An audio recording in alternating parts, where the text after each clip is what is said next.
One of the keys to understanding how deer communicate too is through simple body language. And there's several different cues that deer can give you to let them know what their next move is. A simple twitch of the tail usually indicates that they're about to take a step, which could give you an opportunity to draw your bow.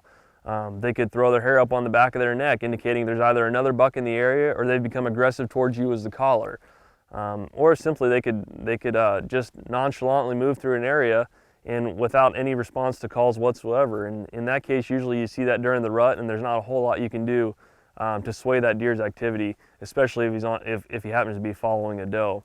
If you see a 3-year-old or a 2-year-old walk into a food plot and he's bristling up right away, you can feel fairly confident there's not a real mature buck over 4 or 5 in the area.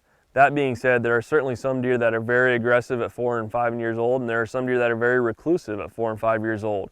So determining what type of deer that is really can only be gained through either past experience with that deer or the limited amount of experience you have when you see that deer walking in the field with other deer.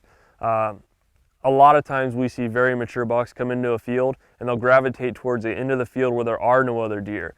That type of deer is a very reclusive deer, and in my mind one of the toughest deer to kill possible. He's very hard to communicate with. He doesn't like being around other deer, and at some point in his life he's realized that when he gets around other deer, he either gets in danger or maybe he gets beat up quite a bit. Maybe he's just a very timid deer.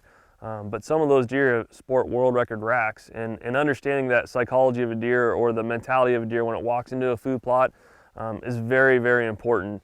And it's one thing that you can only learn through experience. So pay attention when you're in the field and watch those deer's activities amongst one another and watch their reaction, the hair on their back, the way their ears lay, and the way they walk. All that are signs of what type of or what position they have in the dominance chain.